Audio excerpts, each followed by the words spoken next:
Hello everyone, welcome to Kanika commerce academy. जैसे कि आप सब जानते हैं, क्लास 12 बोर्ड के एग्ज़ाम आ गए हैं आपके। तो उसके लिए हमने क्या करी हुई है, एक सीरीज स्टार्ट कर दी है। हमने अकाउंट के ऊपर भी कर दी है, हमने बिजनेस के ऊपर भी कर दी है। बिजनेस के टू शॉर्ट वन में टू चैप्टर्स वन शॉर्ट की क्लास में हमने कवर कर दिए हैं। और आज से हम करने वाले हैं इकोनॉमिक्स के ऊपर सीरीज स्टार्ट। इकोनॉमिक्स में सबसे पहले हम किस पे ऊपर काम करने वाले हैं? Indian economy. इंडियन इकोनॉमी सबसे पहला चैप्टर कौन सा है? Indian economy on the eve of independence. चलिए जल्दी से स्टार्ट करते हैं। वन शॉर्ट क्लास ही होगी, एक क्लास में आपका पूरा चैप्टर कवर हो जाएगा विद इन 10 to 15 मिनट्स। उससे पहले प्लीज अगर आपको वीडियो अच्छी लगी हो, सब्सक्राइब करेगा, लाइक करेगा, शेयर करेगा। Thank you so much. चलिए जल्दी से स्टार्ट करते हैं। सबसे पहले ये देखिए, ब्रिटिश रूल इंडिया में कब तक रहा?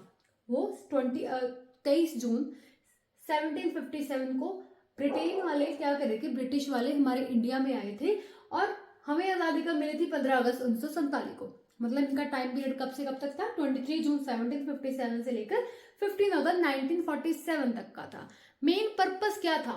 The basic purpose of British colonial rule over India was to use resources of India for the development of Britain in the process of industrialisation. ये तो सब जानते हैं कि इंडिया के पास क्या है, रिसोर्सेज भरपूर है, रॉ मटेरियल बहुत अबंडेंट मात्रा में अवेलेबल है। तो ब्रिटेन वालों का, ब्रिटिश वालों का मेन पर्पस क्या था? इंडिया में आना, इंडिया के रिसोर्सेज को यूज करना। किसकी प्रोसेस में? ब्रिटेन की इंडस्ट्रियलाइजेशन की प्रोसेस में। वहां पर बहुत सारी इंडस्ट्री सेटअप हो रही थी। रॉ मटेरियल, प्राइमरी जो रिसोर्सेज थे वो कौन दे रहा था? इंडिया। इंडिया के पास, इंडिया दे नहीं रहा था, बेसिकली इंडिया से लिया गया था। इंडिया में आकर इन लोगों ने अपना राज जमा लिया था। ठीक है, अब देखेंगे कि before the advent of the British rule India हमारी कैसी थी? ब्रिटिश रूल के आने से पहले इंडिया हमारी कैसी थी? प्रॉस्पिरियस इकोनॉमी। इंडिया की इकोनॉमी कैसी थी? प्रॉस्पिरियस, खुशहाल, खुशनुमा देश था। ठीक है, क्यों खुशनुमा देश था? क्योंकि हमारे पास सब कुछ था। सब कुछ क्या था? इंडिया थी क्या थी? हमारी रिच थी। किसके मामले में? राइस, व्हीट, मेज, pulses and other type of crops. ज्यादातर क्रॉप्स यहीं पे उगाई जाती थी, इंडिया में ही थी। राइस और व्हीट का प्रोडक्शन सबसे ज्यादा यहीं पर देखने को मिला था।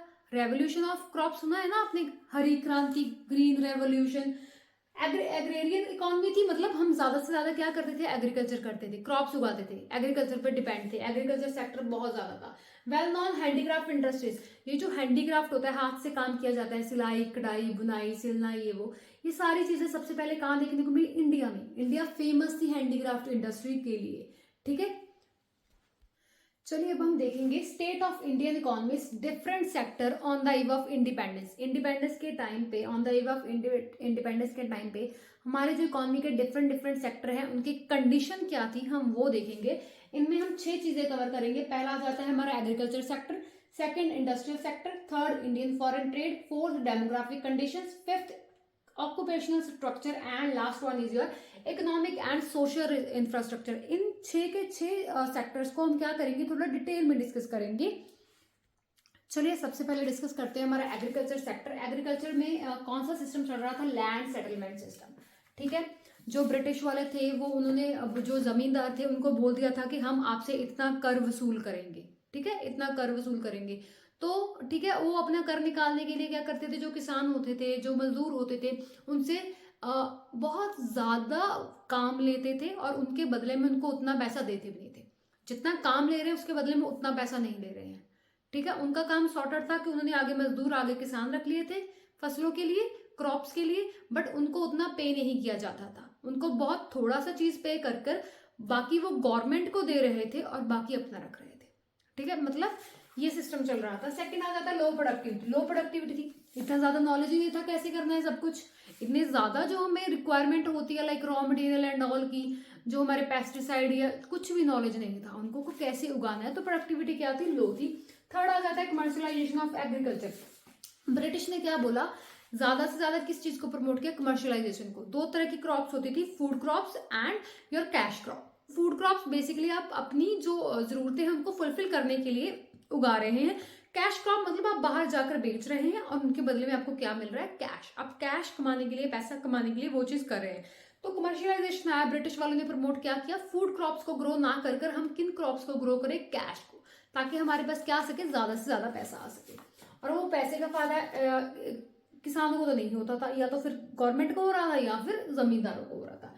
Last one is the scarcity of investment. हमें चाहिए सब कुछ, हमें पैसा चाहिए, हमें काम भी लेना है, हमें उसका प्रॉफिट भी कमाना है, बट हम कुछ भी इन्वेस्ट करने के लिए रेडी नहीं थे। तो हमारे पास रिसोर्सेज की बहुत ज़्यादा कमी थी, स्कार्स थे हमारे पास पैसे, हम जिसके कारण हम उसमें क्या नहीं कर पा रहे थे, इन्वेस्टमेंट नहीं कर पा रहे थे। एग्रीकल्चर सेक्टर के बाद हम देखेंगे इंडस्ट्रियल सेक्टर। इंडस्ट्रियल सेक्टर में हमें क्या देखने को मिला जब ब्रिटिश रूल आया, हमारी जो हैंडीक्राफ्ट इंडस्ट्रीज थी उनमें डिक्लाइन देखने को मिला, वो बहुत ज़्यादा कम हो गई, उसका बहुत ही ज़्यादा एडवर्स इफेक्ट पड़ा हमारी हैंडीक्राफ्ट इंडस्ट्रीज पर। कोशिश पूरी ब्रिटेन वालों ने की थी, जो हमारी कोर थी जिसके लिए हम पहचाने जाते थे, उनको खत्म करने की। ठीक है, बहुत सारे ऐसे उन्होंने क्या लगा दिए, रूल्स लगा दिए, ऐसी चीजें लगा दी कि आपको हैंडीक्राफ्ट इंडस्ट्री क्या करनी पड़ेगी, खत्म ही करनी पड़ेगी। बेसिकली आपको इंडल्ज कहाँ कर दिया गया, ज्यादा से ज्यादा एग्रीकल्चर सेक्टर में इंडल्ज कर दिया गया, ज्यादा से ज्यादा अपने कामों में इंडल्ज कर दिया गया कि आप ज्यादा से ज्यादा क्या करो, कैश जो क्रॉप्स है उनको प्रोड्यूस करो, अपने बेनिफिट के लिए यूज किया जाता था उन लोगों को। थर्ड वन आ जाता है limited role of public sector. Public sector का कहीं रोल ही नहीं था, सब कुछ प्राइवेट ही था। पब्लिक सेक्टर को सिर्फ एक दो चीजों के लिए रखा गया था, फॉर एग्जांपल रेलवे पर ही सारा पब्लिक, कहाँ पे पब्लिक जो सेक्टर था, हमारी गवर्नमेंट थी ज्यादा से ज्यादा कहाँ पे ध्यान दे रही थी, सिर्फ रेलवे, उसके हाथ में सिर्फ रेलवे थी, पब्लिक सेक्टर का रोल ही बहुत कम था। Lack of capital goods. Industries में हमें सबसे ज्यादा क्या चाहिए होती है, कैपिटल गुड्स चाहिए होती है, लैंड, बिल्डिंग, मशीनरी, फर्नीचर, ये वो प्लांट। ठीक है, इस चीज की क्या थी, हमारे पास कमी थी। कमी क्यों थी, बिकॉज हमारे पास पैसा नहीं था। पैसा नहीं था तो हम बहुत ज्यादा चीजें बड़ी सेटअप कर ही नहीं पा रहे थे। Last one is low contribution to GDP. अभी इवेंचुअली आप इसको एक सर्कल की तरह लेके चलो, साइकिल की तरह। कैपिटल गुड्स नहीं है, प्रोडक्शन इतनी बेहतरीन से नहीं हो रही, इतनी तेजी से नहीं हो रही, जितनी चाहिए उतनी नहीं हो रही, तो हम कंट्रीब्यूट भी कैसे करेंगे जीडीपी में। ठीक है, अभी हमारा कौन सा सेक्टर आ जाता है, इंडियन फॉरेन ट्रेड सेक्टर, जिसमें पहला पॉइंट आ जाता है exporter of primary goods and importer of finish goods. हमारी इंडिया को ब्रिटिश वालों ने क्या बना दिया था, एक्सपोर्टर बना दिया था प्राइमरी गुड्स का। मतलब हम क्या कर रहे थे, रॉ मटेरियल को एक्सपोर्ट कर रहे थे, और फिनिश गुड्स को क्या कर रहे थे, इंपोर्ट कर रहे थे। हमारा एक्सपोर्ट देखिए, ब्रिटिश वाले हमारी कंट्री में आए क्यों थे, हमारे पास रिसोर्सेज थे, हमारे पास रॉ मटेरियल, उसी को लेने आए थे। तो उन्होंने इंडिया को कैसा बना दिया कि आप सिर्फ और सिर्फ क्या करो, रॉ मटेरियल को प्रोड्यूस करो, फिनिश गुड्स हम बना देंगे। फिनिश गुड्स बनाने के लिए जो रॉ मटेरियल चाहिए होता था, उसको कौन एक्सपोर्ट करता था, इंडिया वाले ब्रिटेन वालों को क्या कर देते थे, एक्सपोर्ट कर देते थे।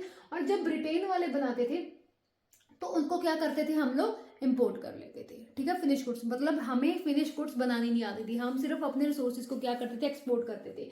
तो उन्होंने इतना ऐसा बना दिया था हमें कि हम लोग अपनी काबिलियत भूल गए थे, बस उन्हीं के पीछे लगे हुए थे। हम लोग रॉ मटेरियल बहुत ज्यादा क्या कर रहे थे, एक्सपोर्ट कर रहे थे, और फिनिश गुड्स इंपोर्ट कर रहे थे कि बैलेंस नहीं बन पा रहा था। एक्सपोर्ट बहुत ज्यादा इंक्रीज हो गया था इंपोर्ट से। Next one is monopoly control. India जो फॉरेन ट्रेड था उसके ऊपर मोनोपोली कंट्रोल किसने ले लिया था, आपकी ब्रिटेन वालों ने। मोनोपोली कंट्रोल क्या होता है, मतलब एक का राज, सिर्फ किसका राज चल रहा था, ब्रिटेन का। अपनी कुछ गवर्नमेंट का कुछ चल ही नहीं रहा था उस टाइम पे।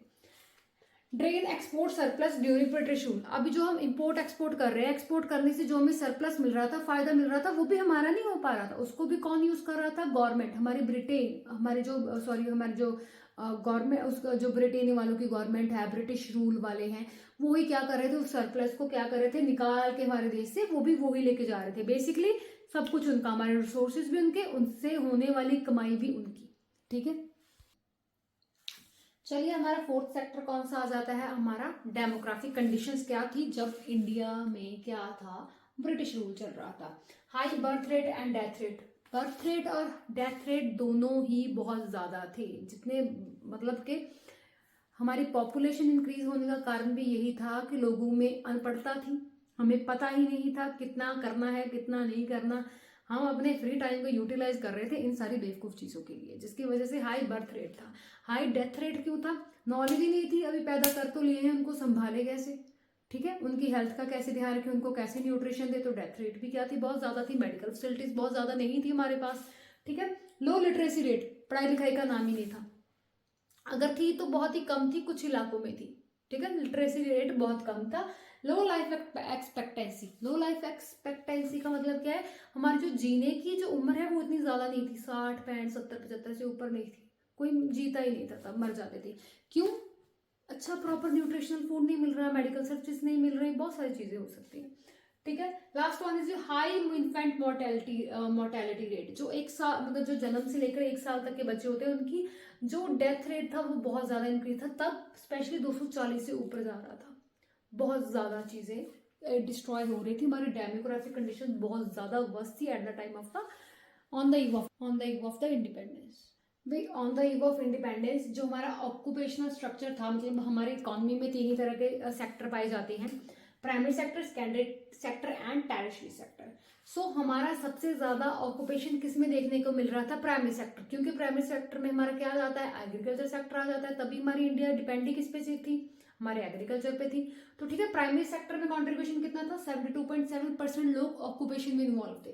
सेकेंडरी में सबसे कम था, 10.1% थे। And your tertiary sector, services sector, इसमें क्या था? 72। बेसिकली सबसे ज्यादा कंट्रीब्यूशन किसका था, या सबसे ज्यादा इंटेलिजेंस किसमें थी? आपके प्राइमरी सेक्टर में थी। वो भी किसके कारण? Due to the agriculture. ठीक है, वे इंफ्रास्ट्रक्चर के नाम पर हमारे पास बेसिकली 2 ही चीजें थी, रेलवे एंड कम्युनिकेशन। ठीक है, रेलवे से क्या इम्पैक्ट पड़ा? रेलवे ने जो हमें ब्रिटिश रूल ने दिया था, एक तो रेलवे दी थी, रेलवे से हमें क्या इम्पैक्ट पड़ा? Railway help people to break distance, मतलब हम दूर दराज के इलाकों में बड़े इजीली आ सकते थे, आ जा सकते थे। ठीक है, इस चीज में रेलवे ने हेल्प करी। और गुड्स की मूवमेंट में हमें हेल्प करी, हम लॉन्ग डिस्टेंस तक अपनी क्या कर सकते थे? गुड्स को इजीली पहुंचा सकते थे। अगर हम गुड्स को लॉन्ग डिस्टेंस तक पहुंचा सकते थे, इट मीन हम बेसिकली क्या कर रहे थे? अपनी मार्केट को एक्सपैंड कर रहे हैं। हम दुनिया के मतलब बेसिकली वहां के हर एक एरिया को कवर करने की कोशिश कर रहे हैं, जहां तक हम अपने गुड्स को बेच पाए, अपने गुड्स को ले जा पाए, अपनी मार्केट को एक्सपैंड कर रहे थे, प्रमोट कर रहे थे। तो जिसमें रेलवे ने हमें बहुत हेल्प करी। कम्युनिकेशन के नाम पर उसने क्या चलाया? Post and telegraphs. Post and telegraphs. अब तो आप क्या करते हो? फोन से ऐसे ऐसे मिलाया और उसी टाइम मैसेज आ गया, ये वो। तब 10-10, 15-15 दिन लग जाते थे हमारे मैसेज का जवाब आने के लिए, हमारी चिट्ठी का जवाब आने के लिए। ये कम्युनिकेशन उन्होंने, ब्रिटिश रूल ने हमें दिया था। ओके, अब हम देखेंगे बहुत सारे हमने कमियां तो देख ली कि ब्रिटिश के आने से हमारा एग्रीकल्चर सेक्टर हिल गया, हमारी हैंडीक्राफ्ट इंडस्ट्री हिल गई, हमारा ऑक्यूपेशनल लेवल, हमारा फॉरेन ट्रेड, हमारी डेमोग्राफिक कंडीशन, बहुत सारी चीजें हिल गई। But there are some benefits, still there are some benefit, there are some positive effects जो हमें ब्रिटिश रूल की वजह से देखने को मिले हैं। फर्स्ट आ जाता है सेल्फ सफिशिएंसी इन फूड ग्रेन। हम फूड ग्रेन में क्या हो गए थे? Self sufficient. जो भी हो, उन्होंने हमें फसलें उगाने सिखा दी। ठीक है, हम भरपूर मात्रा में अनाज उगा रहे हैं, हम अपने लिए क्या हो गए? सेल्फ सफिशिएंट हो गए। सेकंड चीज क्या आ गई? Better means of transportation. Transportation के नाम पे हमें क्या मिला? रेलवे मिला, रोड मिला। इसमें आप ये भी ले सकते हो कि फूड ग्रेन में हम सेल्फ सफिशिएंट कैसे हुए? क्योंकि हम सिर्फ पहले, ऐसा नहीं हो सकता कि हमें चलो उन्होंने फसलें उगाने सिखा दी, वो इंडियंस को पहले से आती थी, बट हाँ, हम कमर्शियलाइजेशन नहीं जानते थे, हम सिर्फ फूड क्रॉप्स को ग्रो करते थे, हम कैश क्रॉप को ग्रो नहीं करते थे। तो हमें क्या आया? कमर्शियलाइजेशन आई, कमर्शियलाइजेशन आई, पैसा आया, हम सेल्फ सफिशिएंट हो गए। Next one is your transportation के नाम पर हमें क्या मिला? रेलवे एंड रोड मिला, जिससे हमें एक जगह से दूसरी जगह जाना, अपनी मार्केट को एक्सपैंड करना, गुड्स को एक जगह से दूसरी जगह लेके जाना आसान हो गया। Shift to monetary economy. मैंने पहले पॉइंट में क्या बताया? हम पहले क्या करते? सिर्फ अपने लिए करते थे, सब कुछ अपने लिए उगाते थे। हम पहले क्या करते थे? बार्टर सिस्टम यूज कर लेते थे, एक चीज ली, एक चीज दी। मेरे को अगर नोटबुक की जरूरत है और तुम्हें पेन की जरूरत है, मैं तुमसे, तुम्हारे पास नोटबुक एक्स्ट्रा है, तुम मुझे अपनी नोटबुक दे दो, मैं तुम्हें क्या देता हूँ? अपनी पेन। ये तो मैंने आज की एग्जांपल ली। तब क्या होता था? फॉर एग्जांपल मुझे अनाज चाहिए, ठीक है, दूसरे बंदे को क्या करने? अपने जूते चाहिए, किसी को जूते चाहिए, तो वो क्या कर रहे थे? आपस में एक्सचेंज कर देते थे। तो बार्टर सिस्टम से हमारे पास क्या आ गया? मनी एक्सचेंज होने लग गया। ठीक है, तो मॉनेटरी सिस्टम आ गया। Fourth one is just check on for mind. मान लीजिए अगर किसी जगह पे कोई आपदा आ गई है, ठीक है, किस तरह की कोई आपदा आ गई है बहुत बड़ी, तो उन आपदा वाली जगहों पर, उन मुसीबत वाली जगहों पर हम क्या कर सकते? गुड्स, फूड्स इजिली पहुंचा सकते थे। किसकी वजह से? क्योंकि हमें क्या मिला हुआ था? रेलवे एंड रोड मिले हुए थे। ठीक है, last one is effective administration. Administration हमें किसकी देन है? ब्रिटिश सरकार की ही देन है। हमारे इंडिया का अगर एडमिनिस्ट्रेशन अच्छा है तो due to British rule, Britain वालों की वजह से। तो ये रहा आपका फर्स्ट चैप्टर। क्विक रिवीजन है, 14 to 15 मिनट्स में इजिली कवर हो गया है। अगर वीडियो अच्छी लगा करे तो प्लीज लाइक शेयर कर दिया करें। ठीक है, चलिए मिलते हैं हम हमारे सेकंड चैप्टर में। Thank you so much.